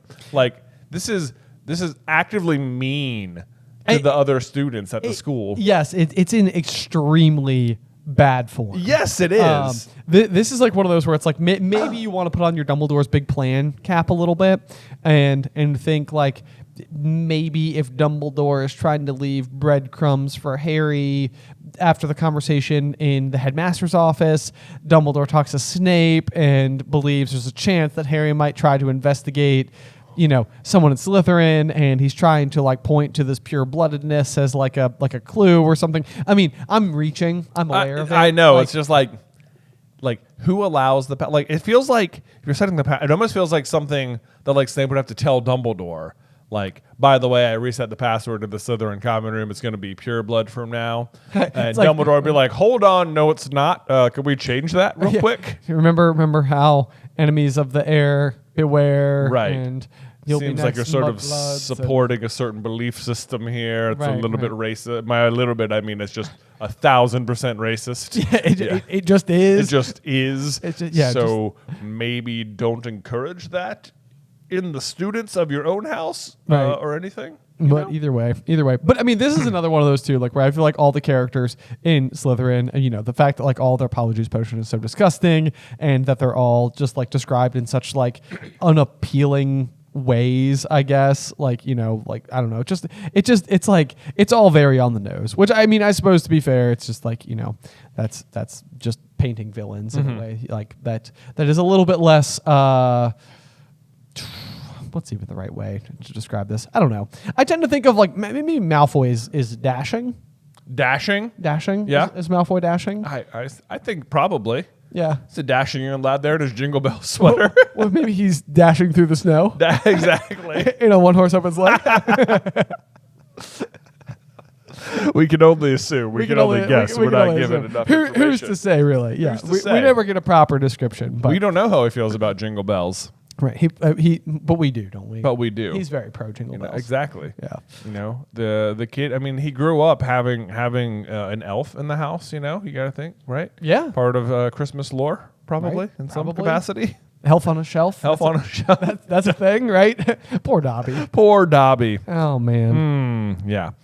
Oh boy. So anyway, they get into the Slytherin Common Room, do almost everything they can to give themselves away. they like are like not laughing at the jokes appropriately, which I guess they're just relying on Crabbe and Goyle being slow on the uptake. Right. And then Malfoy brings out the inquiry at the Ministry of Magic. Oh, so what random odds that they're down there to ask Malfoy about the Chamber of Secrets, and like he's down there just like spending his free time like laughing at Harry and Ron. Oh, I know. Yeah, You yeah. know? It's pretty unbelievable. Not to mention, this is Christmas, right? Yeah. You know? So it's like if Malfoy has this particular clipping, it means that the Daily Prophet decided to run this particular story on Christmas. Yeah. That's a real good way to ruin someone's holiday. I know, right? You know? Does he say? Let's see. Does he say that his dad sent it to him? Maybe it happened. Yeah. Okay. So maybe Father it just happened. sent it to me. Right. Okay. I was imagining for a second that 12-year-old Malfoy was just down there reading the Prophet. Yeah, there you Like, go. oh, look at this. Fantastic. I do love, though, that it says that Mr. Weasley was unavailable for comment, although his wife told reporters to clear off or she'd set the family ghoul on them. Yeah, I know. I highlighted that. I was like, oh, pride in the family ghoul. Look at that. There we go. That ghoul could do things. More of Just going places. More of a pet, you know? More of a pet. We're Yeah. proud of it. That, I think you had a theory that like they were just like, yeah, we accepted the ghoul. Like they're like taking care of it. And I was like, now it does seem like that. Right. You know? Yeah, that's a good I'll point. set the family ghoul on you. Like I'll set the family dog on you or something. you Sure. know? Yeah, maybe that. Yeah. But then it starts. This is like where I think Malfoy really just goes off the deep end. Like he is just so ridiculously cruel and mean and says such terrible things. Really does. For the really rest of the does. chapter. So like they're not laughing at all of his jokes. Malfoy's like, what's up with you guys? And then like Ron's like stomachache. And then Malfoy responds with, well, go up to the hospital wing and give all those mudbloods a kick from me. It's just like gosh, dude, come on, dude. Like, Yeah. But this is also, we mentioned this earlier. He does say, like, you know, I'm surprised the Daily Prophet hasn't reported all these attacks yet. I was like, that I highlighted, and I was like, that's a good point. That is You a know, good point. You're not wrong about that, I guess. It is weird, like, that it's not being reported. Right. That kids are being petrified at the school. But it says, I suppose Dumbledore's trying to hush it all up. He'll be sacked soon. He'll be sacked if he doesn't stop soon. Yeah, you're right. I mean, this is like one of those things where, like, I do think if the general public found out after the fact that this had been going on and that the head of the school had not notified people about it, Dumbledore probably would be fired. Yeah, right. I mean, that's not like an unreasonable. Yeah, like not just for letting the attacks happen, but for not reporting it. We're not like letting that's anyone the know. bigger, almost not the. I mean, because Dumbledore. I mean, who knows how the attacks are happening? We don't know that yet. Right. But Draco goes on. He loves Muggleborns. A decent headmaster would have never let slime like that Creevy in. Like, dude. How much effort is he putting into knowing the lineage of literally every student at the school? I mean, yeah, but he doesn't know Percy Weasley, who's like basically like a fixture of the school, but he does know Colin Creevy's name. Right. Yes. Yeah. He knows. This is like, it's so hypocritical. You're right. Like he doesn't know Percy Weasley, fellow pureblood wizard, right. But he knows exactly who Mudblood Colin Creevy is. Yes. Yeah. Okay, Draco. I think we see through you a little bit. Yeah, a little bit. You're translucent hair and skin or whatever. Right. Yeah. You're dashing. What are you, a polar bear? Don't polar bears have translucent? I think so. Like hair. It's like not white. It's like, right. It's like translucent. It just looks white because of all the snow. Are there any good holiday jingles about polar bears? You know who'd probably know? Draco. Yeah. Lover of Christmas time. It's a really gets it. He must have some fun personality traits, you know. I mean, he can't just be mean all the time. He can't be. Yeah. Why would people like him? Yeah, that's the thing. People like him. It's like everyone just loves how mean he is all the time. This is it. Right. Yeah. No, it can't be it. Be him. He is jealous though that people think that Harry is Slytherin's heir. So maybe that's going back to like that scene from earlier with Fred and George parading Harry around and being like, "Hey, look, it's Slytherin's heir," and he's all grumpy about it. But then Malfoy says, "I wish I knew who it is," and Malfoy petulantly, "I could help them." And that is awful. It is so awful. It's like especially because he goes on one sentence later to say, "I bet it's a matter of time before one of them gets killed. I hope it's Granger," he said with relish. So like this paragraph is just Draco saying like, "I wish I could help kill Hermione." Yes. Like, yes. It's like what are you You want to participate in murdering other people? Yeah, no, not a good place to be. Not a great take, Draco. Yeah. But maybe this is like one of those where it's just like maybe he doesn't actually think it's even remotely possible, and so he's just sort of like being like maybe he's just trying to like shock and awe. You know? I guess so. Maybe he's just like showboating a little. Just showboating. Yeah. That or he just has like a serious crush on Hermione, and he's just trying to like cover it up by being like, well, I wish she would die / go on a date with me in the dungeons. That Hermione Granger. I could totally sing her jingle bells. Oh man. We could go caroling. Oh man, that does make you. I know. I can't really. Like I said, I don't think I feel bad for him in the side of this chapter. But the thought of Draco just wanting to go caroling with Hermione is pretty endearing. That is. I mean, I don't hate it. I'm not usually a big Hermione shipper or anything. Right. If you guys, maybe we haven't talked about ships much on the old podcast here, but we're firmly, as far as Harry Potter ships go, we're mostly on Hermione. Yeah, mostly. Yeah. But or Flower Pot. Or obviously. Flower Pot, yeah, which would of course be Fleur Delacour and Harry Potter And Harry. and then their daughter. Holly? Holly, yes, like Holly. the wand. Yes, their daughter yes. Holly. Yeah. And then what's our other one? Is the Red Moon, which is Ron and Luna. Oh, Yeah. I do like Ron and Yeah, Luna. Ron and that Luna, that one's obviously. probably my favorite, honestly, out of Yeah. those. Okay, so then the other thing that we learned, though, is that the Chamber of Secrets was opened 50 years ago, which was before Malfoy's dad, Lucius Malfoy's time at school. Right. Although only just barely, because do we know if... No, Lucius is at school. He's like a prefect when Snape is going, but Lucius is not there with Tom Riddle. But other Death Eaters are at school, Right. Like Lestrange and who else? Yaxley? Yeah, Is is that it one? Yaxley? I can't remember. I know that they're all in that scene with like the Slug Club. Yeah, the Slug Club. Yeah. So anyway, let's see here. Yeah. So then the last time the Chamber of Secrets, a Mudblood died. So that's of course alluding to eventually what we will learn to be Moaning Myrtle, which I do think that's a pretty clever way that like Myrtle has been like included in the story, and you learn this particular piece of information, and you're like, I don't even think it's obvious to think, well, it's probably Myrtle. Oh yeah, no, you have no idea. It's a pretty cool reveal when you're like, oh, no way. What? Okay, all right, I like that. We learned about Azkaban, the wizard prison. Yes, for the first time. Yeah. Yeah, I do love the line by Draco says, honestly, if you're going any slower, you'd be going backwards. I was like, he's like being so hateful, but I was like, that was a pretty sick bird. Not bad. there's that dashing humor. That's it. Yeah. Oh, because like it's like if you were like 12, like especially that you have to like imagine the scenario where you're there and you, Draco, believe that Goyle doesn't know about Azkaban for a second. He's like, what are you talking about? How on earth do you not know about Azkaban? Right. Yes. Yeah. Yes. Like, you with me, Goyle? Right? The prison? Right. Right? I know, but I mean, this is the thing. It's like what would somebody who you're standing in front of have to say for you to start to question whether or not they are in fact them and not someone else in disguise? Yeah, exactly. You know, it's like that was a really out of character thing for you to say. Yeah. But anyway, yeah. Then we hear Draco say, "Father says to keep my head down and let the heir of Slytherin to get on with it. He says the school needs to be ridding of all the mudblood filth, but not to get mixed up in it." This is kind of surprising advice from Lucius, just given the fact that Lucius is the one who's causing everything that's currently happening. It's surprising because you'd think if that's what he wanted, he'd want Draco to come home during the holidays too. You might like think it that, seems yeah. suspicious that Draco would stay because people already suspect him. Right. It also seems surprising to me that Draco knows that whoever opened it last time was expelled, but he doesn't tell Draco that it was Hagrid that was caught or that was expelled. Oh yeah, right. Why doesn't Draco know it's Hagrid? Yeah, no, that's a good point.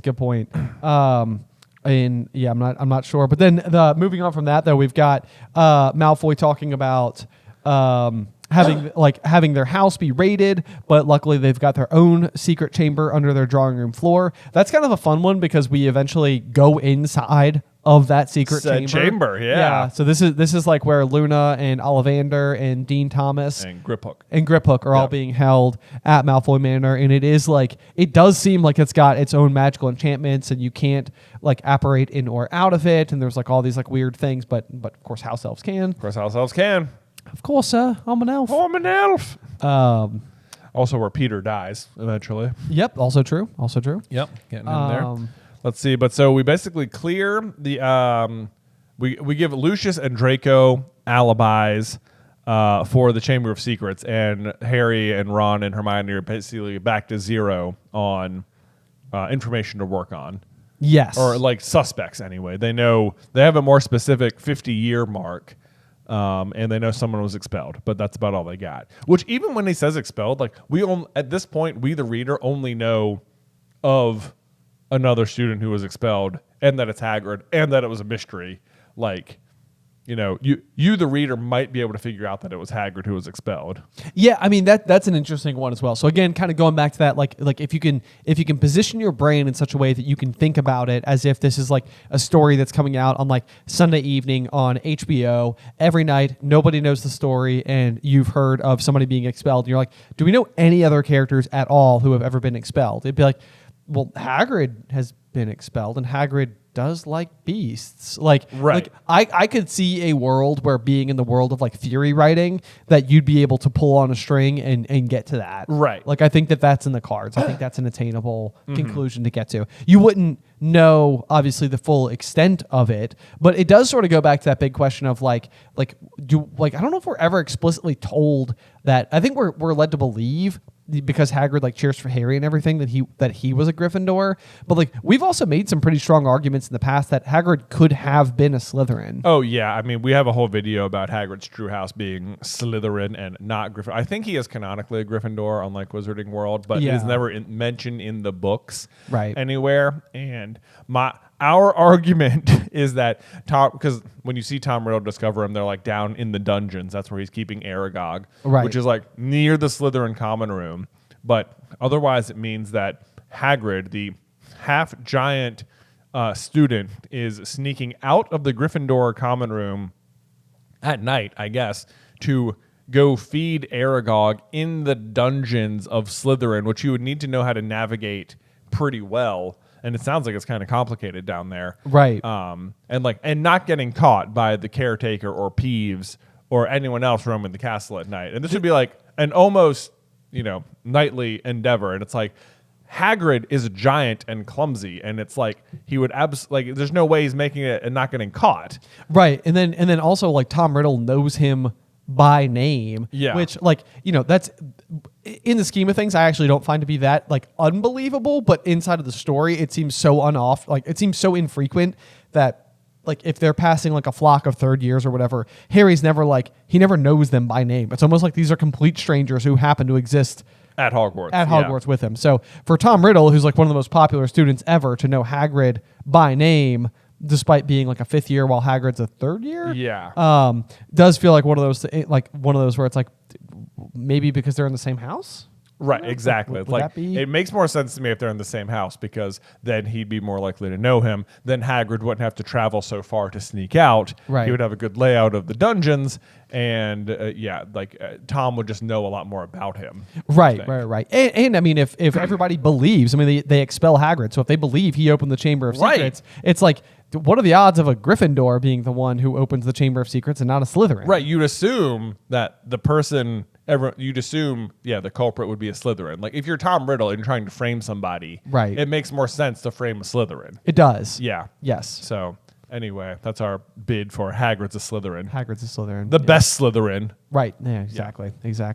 But anyway, I mean, that pretty much brings us to the end of the chapter. I mean, we get back to the Moaning Myrtle's bathroom. We see that Hermione is unfortunately still stuck as a cat, which is another thing that's kind of interesting, is that the Polyjuice normally only has like the 1 hour effect, but then if you've used like the wrong substance of the thing you're trying to turn into, then it seems like that 1 hour thing is out the window. Yeah, right. And now you're just stuck this way. Now you're just stuck. So that's unfortunate. But not totally stuck, because they do cure her. Yes. I do think it's funny that this whole book, every time you've run into Moaning Myrtle, she's been just in a super depressed state. But this is the first time you see her like happy.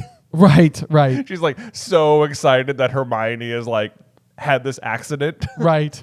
Yeah, she says, he'll be teased something dreadful, said Myrtle happily. Yeah. It's like, wow. It's really not nice, Myrtle. No. I guess that's her whole thing, though. She's like, maybe, it's like she's so happy someone will be teased more than her or something. Right. Yeah. Someone lower on the social pecking order, I guess. But either which way, that is going to lead us into chapter 13, The Very Secret Diary, where things are absolutely going to be heating up in a very, very big way. So looking forward to delving into some of that and kind of getting the first real glimpse at Tom Riddle. Yeah. The next chapter is going to be very interesting. It should be. It should be indeed. Because it's like it should be so obvious right away that it's Tom, that he's the bad guy. Because it's like, but he does such a good job of framing Hagrid. Right. And you're like, oh, that's probably not Tom. It's probably not Tom. It's not this new suspicious guy. He's so nice. He's so nice. He doesn't even seem dangerous at all. Yeah. Goodness me. Do we have a review? We do have a review, Ben. It's from Nerdy Nerd 29. Nerdy Nerd 29, what up? They said, amazing HP podcast. Hey, brother, I've been an SCB fan for years now and love your content. I was so excited when you announced through the Griffin door. You've done a great job. And I have a few questions regarding the Marauders map and Voldemort. Okay. 1, would Voldemort show up on the map because he has so little soul? And 2, would Horcruxes show up under the name of the person who created them? Ooh. Yes, so I think those are both very interesting questions because what makes you show up on the map? Like, is it your soul? That's a good question. I'm trying to think if there's any exceptions that we have. So the one thing I would say, do we see ghosts on the map? Because I think we do. We see Peeves. Yeah, we see Peeves. I think we see. Oh, that would suggest that Peeves has a soul. That would suggest that people. Well, if the requirement is that what's showing up on the Marauders map is a soul. Yes. But what I was going to say is I think that what they say is that when you decide to become a ghost, your soul never passes through the hypothetical veil into death. So your soul is still sort of locked somewhat to the mortal realm, which seems like it comes with its own negative traits, which is that you can never return. Once you're a ghost forever. And then you can also never enjoy anything ever again. So it's kind of like that Pirates of the Caribbean, the curse of the Black Pearl or whatever. It's they can have all the food, they can have all the drink, they can do all the things, but they can't enjoy any of it. So it's not proper immortality. It is a curse. But so anyway, the argument I was going to make is that I feel like if you can see Nick or the Bloody Baron or I'm trying to think if he ever notices a ghost. The Grey Lady. Do they pull the map out when they go to talk to her? I don't think so. Let's see. I was looking it up. Okay. Here we go. Okay. This is just based on a Reddit thread, but it says really late to this thread, but yes, in Half-Blood Prince, when Harry's looking at the map to find out if Draco's in the room of requirement, and he finds his dot in the boys' bathroom with moaning myrtles. Okay, there you go. So moaning myrtle does show up on the map. So moaning myrtle shows up. Okay. So ghosts would show up on the map. So if a ghost would show up on the map, then I think it stands to reason that Horcruxes would show up on the map. Yes, I kind of agree with you. But then the diary should show up on the map. The diary should show up on the map. But Harry doesn't have it yet. He doesn't have it. So Fred and George. But this is another one I was like, why didn't Fred and George notice Tom Riddle in Ginny's bedroom, Yeah. I mean, it's another big question. But I mean, it's one of those things where it's you think of it why would you not notice that? But it's also they probably have no reason at any point in time to ever be examining the Gryffindor girls' dormitory to see who's there. Right, yeah. That's just not where their focuses lie. So it's right, they're checking on Peeves and Filch. Peeves, Filch, secret passages, that type of thing. Trying to make sure they can navigate, get to the kitchens, do whatever. Okay, so here's an interesting one. Okay. The Mrs. Norris shows up on the map, right? Yes. Right. Yes. Okay. Mrs. Norris does. So, should the basilisk show up on the map? Well, it's a moving creature in the castle. It's a moving creature, but I mean, I think wouldn't it be funny if it had like a name? Oh my gosh, yes, like, it would be funny. Like in the basilisk is like Theodore. like I'd like to think about Salazar Slytherin back in the year 963 being like, haha, Teddy boy. Teddy. My pet snake. No, but it would show up as its name. You would assume, right? Right. Otherwise, I mean, Mrs. Norris does. But the thing I was going to say is that like we've also asserted in the past that Mrs. Norris and Filch could be the same entity. They do seem to have like a shared That's true. consciousness of sorts. Yeah. So then, because like, does Crookshanks ever show up on the map? I don't know that Crookshanks ever does show up on the map. I don't think so. Okay. Well, okay. This is interesting because like if animals don't, but Mrs. Norris does, then That it's says like, something that about says Mrs. something about Norris. Filch. Oh yeah. Like I mean, Poltergeist, which does show up on the map. right? Yeah. Because we know Peeves does. Because we know Peeves does. Yeah. Mm-hmm. Yeah. Okay. Mm-hmm. Okay. Not Because otherwise, you know what? Otherwise, it's like, what suddenly qualifies you to like why would Crookshanks but not like a spider? Right. I understand your question, but I think we just established that Crookshanks doesn't. Well, okay, sure, Sorry. sure, but like, why a person and not a spider? You know, like where? Oh, You know. I see. So, that's a good point. You know, like why isn't the Marauders map mostly just like here's all the ants? It's like, ant 397. So. I mean, this is another one of those though where you probably have to go back to what magic was injected into the map by the creators, Right. Or did the house elves show up on the map? It feels like Harry could have noticed them real quick. Yeah, I agree with that as Yeah. well. Yeah, and it seems like I feel like Dobby would show up on the map. Like it would hurt my feelings if Dobby didn't show up on the map. Yeah. So maybe elf magic protects them from being plotted or something. Well, You know. Okay. Oh, I'm an elf. Okay. Of course, sir. I'm an elf.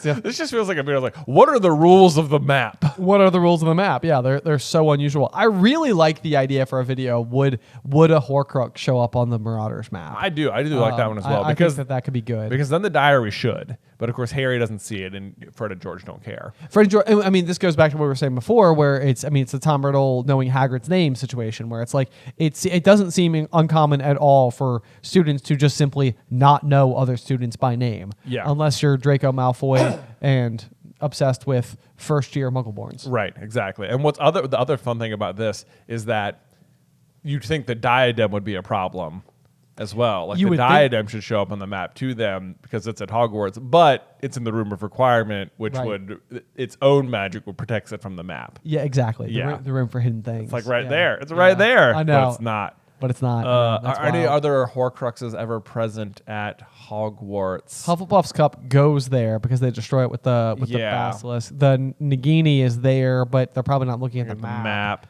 Yeah, obviously. Then Voldemort, Harry's there, but then the problem would be Harry's a Horcrux, so wouldn't like Tom Riddle show up wherever Harry is too? Oh, that's a really good right. question. That seems like a problem. That seems like a problem. Yeah, it does. Unless somehow Harry's like essence would outweigh Tom Riddle's. And look, there is, I suppose, an argument to be had that the map can only recognize like one soul per body or something, and Harry's is so much greater. In which case, Nagini would show up. Oh, but you know what? Because okay, go ahead. Nagini's a woman, or was a woman. That's true. Right. So Nagini would show up. But Voldemort absolutely should have showed up as part of Quirrell. Do you think so? Well, because that's Voldemort Prime. I mean, it's Voldemort. Well, I mean, that's a good point. Oh, yeah, absolutely. There's no way it doesn't say Tom Riddle next to Quirrell. Next to Quirrell, right? But I mean, yes, but again, this is the type of thing though where nobody knows Voldemort's true identity. So like that's one of those where like Fred and George could have even seen Tom Riddle and just thought, why question it? No, you're absolutely right. But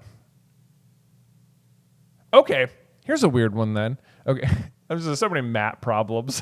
The map is always weird. Right. The map never lies. The map never lies. Okay, so because it shows Barty Crouch, it just lists Barty Crouch. It doesn't put the junior part. Right. Inconveniently.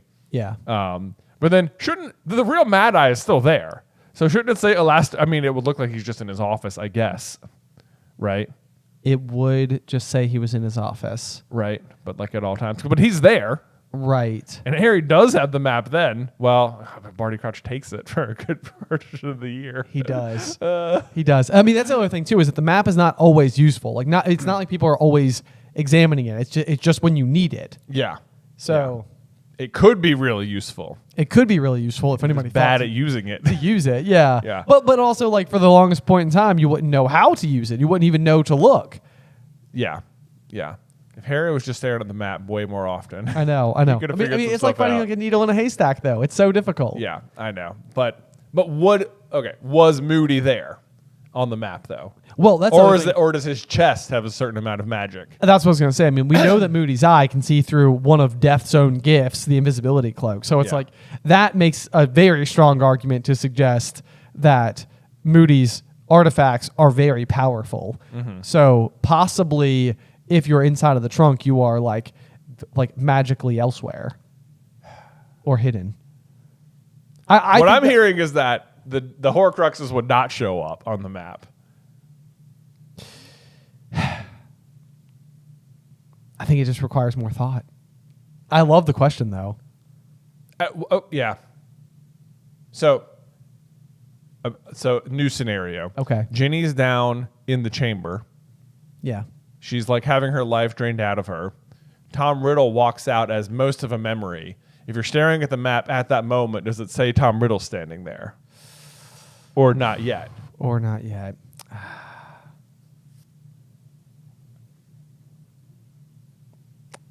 Or if it does, is it talking about the book? It's an imprint of his former self, right? Like, right. I mean, that doesn't seem terribly dissimilar from a ghost. The ghost thing is what's hanging me up a little bit. The Harry thing is what's throwing me off. I know. Like, because it should be, if Harry's a Horcrux, then it should show up on him. But that's like the container issue when it comes to Horcruxes, is that like the main thing that protects the Horcrux is the safety of the container itself. So it's like if the container is destroyed, then the soul is destroyed. Uh-huh.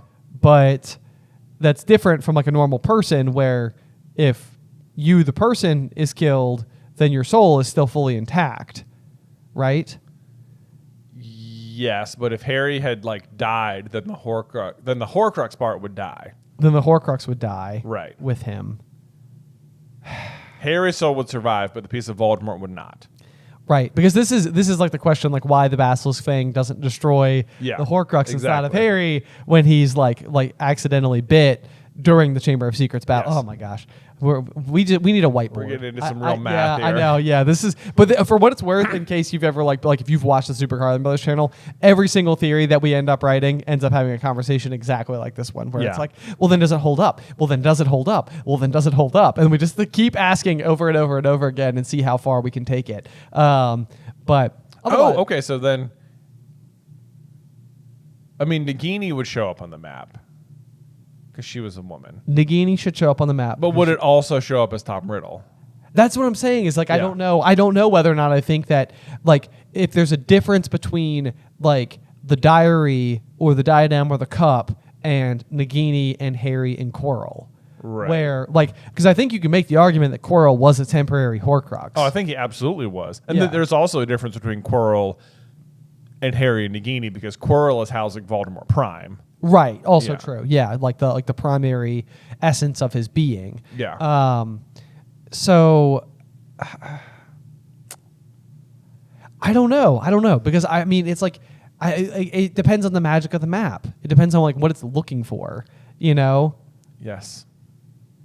Because like I'm trying to think, like my brain is going into like infrared and radar and like the ways in which like sound waves reflect or light waves reflect the presence of a specific thing in a specific form of nature, and like what things can serve as like essentially beta blockers for those situations because you know because they can like jam the signal or like redirect or swallow the waves or something. I don't know.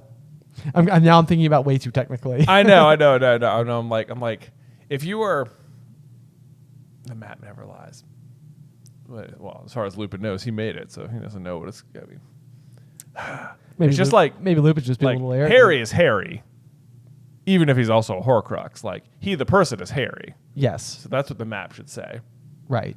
But like, yeah. So that's what I mean. It's like as the container, Harry has an identity on his own, whereas like Hufflepuff's cup doesn't. Right. So the identity of Hufflepuff's cup becomes the piece of Tom Riddle's soul because it can't be anything else. Right. But I would say any other soul is outpowering the fragment of soul being stored within. So the diary should show up. I think the diary would show up. But Tom Riddle would not show up as part of Harry. As part of Harry. Because Harry is Harry. Because Harry's Harry. Okay. Because I think like the fact that like there are discernible differences when it comes to Horcruxes and the attached rules based on living creatures and objects. Yeah. Okay. All right. Fair enough. But what about Quirrell? Quirrell's weird. Yeah. Because if Voldemort's just like mist self was in the castle, that should show up, right? But I have no issue thinking that Tom Riddle was showing up with Quirrell because like we have cases where we can see Harry and we know that his name is not showing up with Tom Riddle because we can see Harry's own dot. Yeah. But with Quirrell, we don't know whether or not. Right. It's ambiguous. It's ambiguous because like Fred and George wouldn't have any reason to be paying attention to Quirrell. Right. Yeah. He's not a threat to them getting in trouble. Right. Exactly. Okay. And they wouldn't even recognize Tom Riddle. I assume he would show up as Tom Riddle and not Voldemort. Definitely Tom Riddle and not Voldemort. Because that's the other big thing, too, is that's his primary identity. And nobody knows who Voldemort's true identity was. Very few people know. Right. But like that's like one of the things like Dumbledore frequently uses against him is like refers to him as Tom, which Voldemort hates. Do you think the Sorting Hat shows up on the map? Oh, no. I don't think it has their souls in it. No, it doesn't have their souls. I think it's different. Okay. It has their intelligence. Yeah. How do you put that in something? I don't know. That was like the pensive stuff, probably. Like memories, maybe. Is it just like woven together with like bits of memory from the founders? Oh my gosh. Could you put the Sorting Hat in the pensive? Whoa. Oh no, that's a thought. I love that one. That'd be interesting. Can you put the Sorting Hat? Okay. These are the questions. These are the questions. Guys, as always, be sure to leave us a review. It really helps in the discoverability of the podcast. We appreciate you sticking around with us for well over an hour and a half at this point in time. This might be our longest episode ever. Maybe our longest episode ever. Thank you guys so much. But otherwise, I think until next time, right? Yeah, until next time, we'll dive into Chapter 13, the very, very secret diary through the Griffin door.